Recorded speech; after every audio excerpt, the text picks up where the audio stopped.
Hey, welcome to the show. My name is Chris Curran. Today we're going to talk about a bunch of the daily Goody blog posts that I've written over the past few months. And we do this every other week. And on the off weeks, on the other alternate weeks, I should say, I interview people about their podcast production setup, their equipment, their workflow. Anyway, this show is all about the audio, the technical audio production of podcasts. So anyway, I have a big intro that I normally do, but on these Daily Goody episodes, I'm just kind of here hanging out with you, and hopefully you get some good stuff out of it. I'm going to cover the Daily Goody blog posts from between May 24th through June 5th, and you can receive these posts in your email as well. You can receive a daily email or a weekly roundup email. So go to the website, podcastengineeringschool.com, and you can sign up for the Daily Goody emails if you want them, or you could just go to the website every day. It's really totally up to you.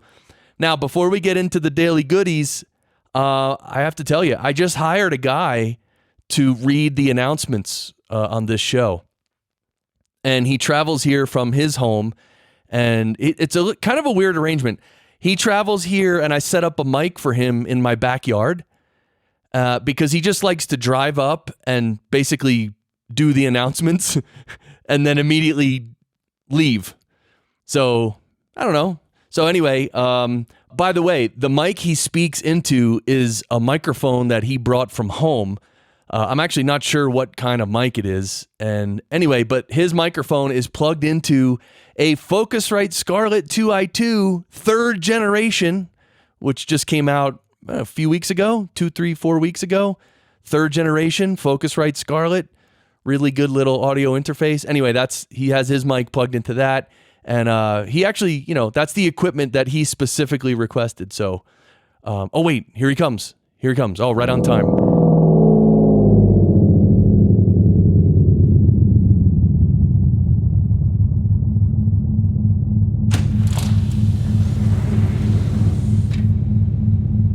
Namaste. The new Focusrite Scarlett 2i2 third generation is really nice. The next podcast engineering school semester starts on September 10th, 2019. Not only will you learn professional podcast production, but there will also be a class trip to my home planet of Riveraton after the 7th class. Podcasters Lounge. Tune in live every Wednesday, 9 to 11 p.m. Eastern, 6 to 8 p.m. Pacific. Lounge with your podcast friends and fans. Punar Milama.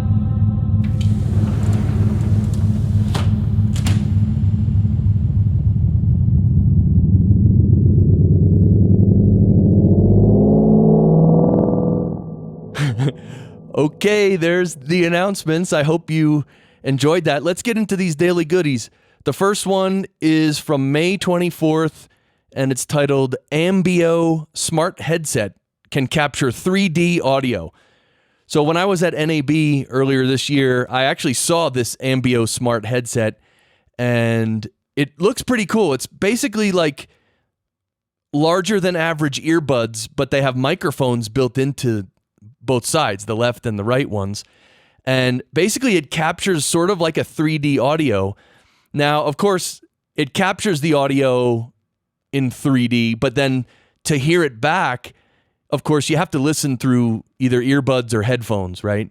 Because any sort of, 3D kind of audio experience, you don't get the experience when you listen through speakers, so you have to kind of listen through earbuds or headphones because you have to get the full, sound right into your ears. I would love to try these. I always try to think of like, well, how could I use this on a podcast? Go walking through the woods and you'll hear things from all sides. And it's actually called binaural recording. That's the technical term for it. the 3D sound image that I'm kind of mentioning. And anyway, it's an interesting, I forget how much they cost, but they're not cheap. They're like $250 or $300. But anyway, I don't know. I can never come up with a 3D audio experience that I would want to provide for you guys. I mean, there's stuff I could do, but I don't know if it'd be worth it. And of course, Mike Thomas commenting on the post said, bear in mind the number of people who listen with one earbud in. And that's fine, but let me just say flat out, I never produce any audio trying to, figure in the guy wearing one earbud. I don't care about the guy wearing one earbud. I really don't. Now, I will say when I produce podcasts, I typically don't do much in stereo. It's like slightly in stereo. So that way, a person with one earbud will still get the same experience. But I mean, look, anyone listening with one earbud is not expecting to hear 3D sound or nice stereo music and all that. So I get some people like to listen with one earbud. I mean, I've heard this. I don't think I've ever met anyone that does that. But anyway, I guess people do it, but I don't produce any audio for them. I mean, they listen on their own terms, but I'm here to produce good audio, and I'm not going to worry about people wearing one earbud, honestly. I mean, they're choosing their own experience by doing that. So, all right, the next Daily Goody, May 25th. How to add clarity to a dull-sounding recording. All right, well, sometimes you record some audio and it just sounds dull. It doesn't have the clarity, right?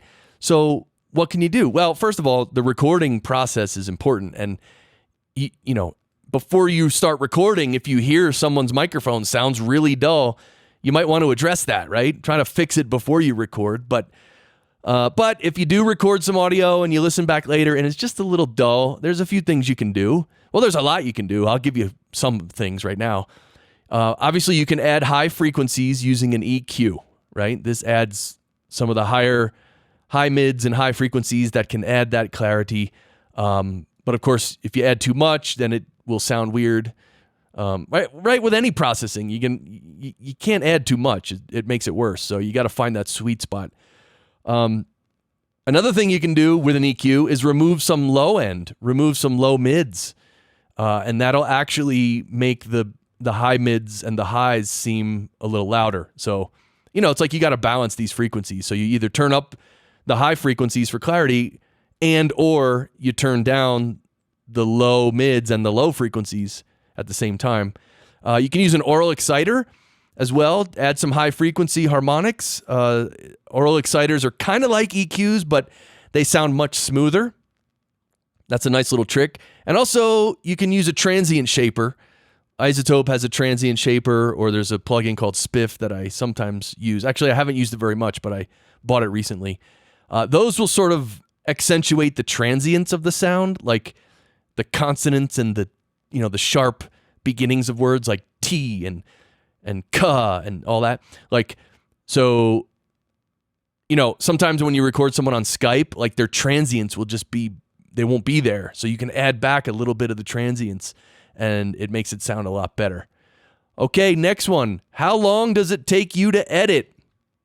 Well, look, it obviously depends on like a million things, right?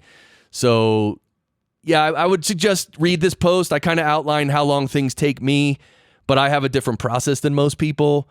And yeah, so how long things take you is interesting. There's a lot of stuff in this post, and so you can go read it if you want to. I don't want to get into it all right here, but also Mike Thomas left a good comment as well about his production and how long it takes. Okay, next one. Tagging your final MP3 or M4A files with metadata, right? If you've probably heard of metadata and tagging your MP3 files. Well, this is really important. That metadata is really important because it shows up in some players and it shows up on the file itself. Like if someone's looking at it just looking at the file on their computer.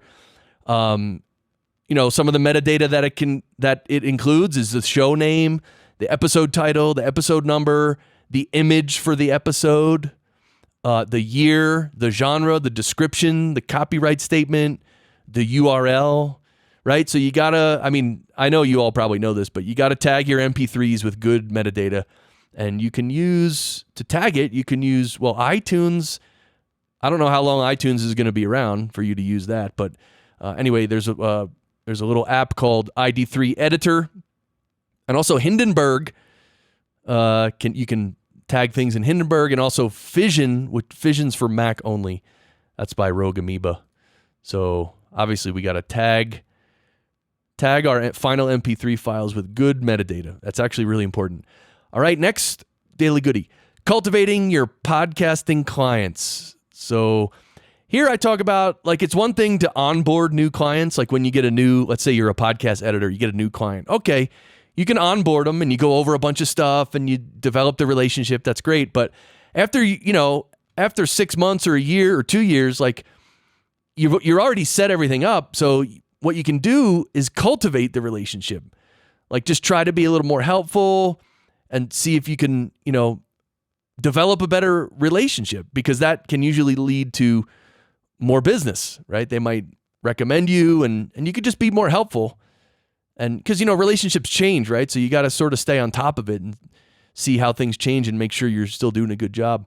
The ways to cultivate clients: manage expectations. Well, that's like life right there, right? Connect them to people and information that might help them. I sometimes do that. Like if I see someone that might be interested in one of my clients' podcasts, I might tweet at them both or somehow connect them, right? Or if a good sponsor for their show, right? I might just say, hey, you'd be whatever. Just sort of connect people, right? Obviously responding promptly to your clients is great, and maintaining good documentation is always important as well. Okay, next one is the Podcasters Lounge, which you heard in the announcements, right? You heard of Podcasters Lounge every Wednesday evening, 9 to 11 Eastern. Come hang out on the live stream. And then of course, I post the replays of the lounge as well. But the lounge is a cool place to hang. I don't know if you've been there yet, but stop on by. All right, the next daily goodie. Write down your current podcast production process in detail. This can be really helpful because, a lot of times you get into a habit of doing your production in a certain way. And that's fine, right? Because, it's good to have a, sort of a certain workflow.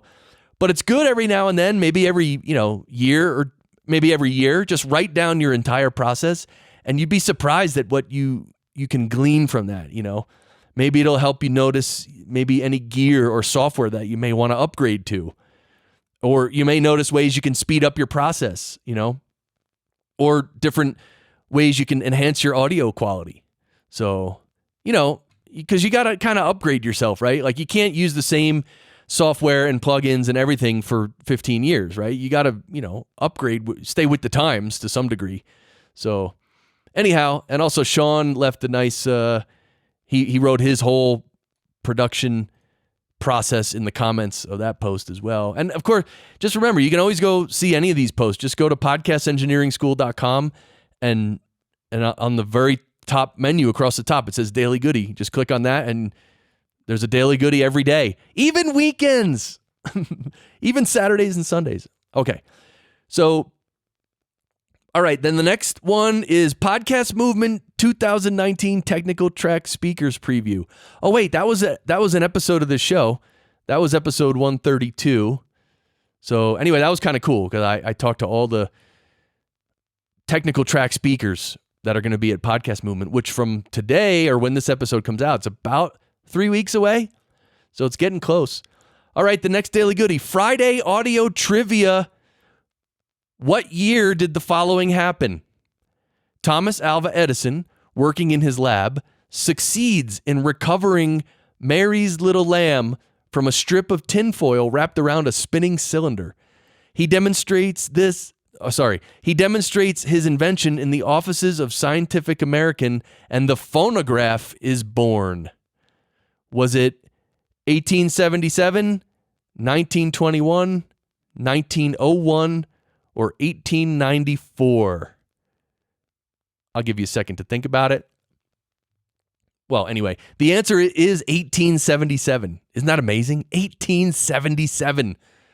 Like pretty much about 10 years after the Civil War. Wow, right? Think about that. Think how that's so long ago. It's crazy. All right, the next Daily Goody, the Rode Pod Mic.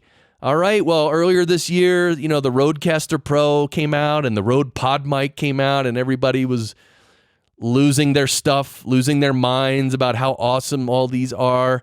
And I think the Rode Pod Mic is pretty good. It's been compared to a Shure SM58, but some say that it doesn't sound as good as an SM58. So, and the Pod Mic is a $100 mic, and so is the SM58. And of course, the SM58 is made by Shure. So anyway, that's an interesting comparison there. Yeah, and also Bandrew Scott from Podcastage, he did a review of the Rode Pod Mic, which I actually linked to in this post. So anyway, the Rode Pod Mic, I haven't recorded my own voice on that yet, and I don't know if I ever will. Right? I mean, I don't know. All right, next Daily Goody, my recent on-location recording setup. All right, I recorded a bunch of live podcasts on the floor, like in the exhibit area of a big conference, like on the conference floor where all the booths were. So we had like a double booth, or maybe even more than a double booth, and the podcast that I was recording, the host would be there and he would have different guests come up. I think we recorded 5 or 6 episodes over a couple days, and it was cool. So the setup we had was, they had 3 microphones. They had two headset mics for the host and the guest, and then they actually had a handheld mic for questions from the audience, which I don't think we ever used that, actually. That's one of those things we planned for, but didn't quite get to use it because, there weren't that many people watching live, right? The live recording of these podcasts. So we had the 2 or 3 microphones running into my Mix Pre 6, which is cool. So I obviously recorded each mic on its own track on the Mix Pre 6. And then the output of the Mix Pre 6, I ran into the little mixer that they had there. And then the mixer, of course, fed the speakers. So because, even though they were recording a podcast live, we still had to have speakers set up so that the little audience there could hear, right? And that's when you do anything like that, you got to be really careful about keeping the speaker volume low enough so that it doesn't feed back into the microphones. It's like this little dance you have to do, because you need to put up the speakers so people can hear it. But if you turn it too loud, then you get feedback and you get this echo in the mics and stuff. So, all right, next one. June 3rd. My Reaper kept crashing after an update. So, I don't know. I must have updated Reaper, which, I don't know. Reaper puts out updates fairly often, like maybe every 2-3 weeks, maybe every month. I don't know. And I don't update every time. Like sometimes I'll wait like a month or 2 and then update. But anyway, after one of these updates, or I don't know why, maybe it had nothing to do with the update, but my Reaper kept crashing. And so what I had to do, what I figured out, is that I would open Reaper and then I would clear the plugin cache. Like you go to the preferences in Reaper and you go to the plugin tab and you say clear the cache and rescan for plugins. And so when I do that, it sort of clears the cache of the plugins and it rescans all the plugins, and then it works fine. But actually I'm ending up having to do that like maybe once a week. So my Reaper is still sometimes crashing, and I don't know why, but anyway, I think Reaper is getting really close to a major update. Like I think they're at like 5.9. Oh wait, let me look so I can just tell you, or am I going to be able to see it? Oh, about Reaper. Yeah, they're on 5.978. So pretty soon I'm sure they'll have a big release of version 6, right? All right, the next Daily Goody is the second to last one. Ringer for recording guests online. Well, I wrote a previous post called My Frustration with Ringer, and that's an interesting post. But Ringer, all in all, is a very good service, and they actually have mobile apps which people can use on their Android or their Apple iPhone, or even like iOS. I guess that includes iPads and stuff. So Ringer is good, and it records a local copy of each participant. So Ringer is sort of on par with Squadcast and Zencaster. Thing about Ringer, it only records at 22 kilohertz sample rate, so it only captures frequencies up to 11 kilohertz, which means it chops off about half the audible frequency range, which isn't the end of the world, but for an audio engineer, I can't stand that. But all in all, good, reliable, solid service. I still pay for it every month because, working with my clients, I need to subscribe to several different services, so if one goes down, I can use the other one. So, I pay for Zencastr, I pay for Squadcast, and I pay for Ringer every month. And mostly I use Zencastr because of that comparison of the audio quality I did. But I do use Squadcast, and I might start using Squadcast on the Podcasters Lounge as well. And I sometimes use Ringer as well, So anyway, all right, the last daily goodie. Using an omnidirectional microphone for news reporter type interviews. All right, so you see the news reporters on TV, they're walking in the street, they got the microphone, and they're like, hey, what do you think of the color of the sidewalk? And then they put the mic in front of the person, and they're like, oh, I like it, it's great, I live around the corner, and we love it, whatever. So when you're on location, a lot of these reporters, they use omnidirectional mics. And the reason is because when the reporter has the microphone pointed at their mouth and they ask a question, then they have to swing the mic over and point it at the subject of the interview, right? The person they're asking the question of. And sometimes when they ask a question, the person will start answering before they actually put the mic in front of their face. So if you were using a cardioid microphone, you would actually miss the first few words of what they're saying. But if you're using an omnidirectional mic, you'll still pick it up. It might be a little lower in volume slightly, but you'll still pick it up. So anyway, that's one of the reasons why the reporters and people like that use the omnidirectional microphones. I think the Rode Reporter is a good example of an omnidirectional mic that reporters use. It's called the Rode Reporter. Anyway, some people use shotgun mics when you go on location, but yeah, you could use whatever you want for whatever job you're going to do. So, all right, well, that's it. We covered a bunch of daily goodies. We heard the announcements from my new announcer guy. He didn't mention Ralph M. Rivera, but whatever. I'm sure he knows Ralph. So thank you to everyone who comments on the website on these daily goodie posts. I appreciate that. Obviously, if you have any questions, reach out to me. Everywhere. Just search for Podcast Engineering School. And if you know anyone who would like to learn more about the technical production of podcasts, please share this show with them, right? It might help them. They might want to learn how to record and how to do audio really well, all that stuff. So, all right, well, the next Podcast Engineering School starts September 10th, and we'll be back next week with a great interview. So thank you for listening. I appreciate you. Talk to you soon. See ya.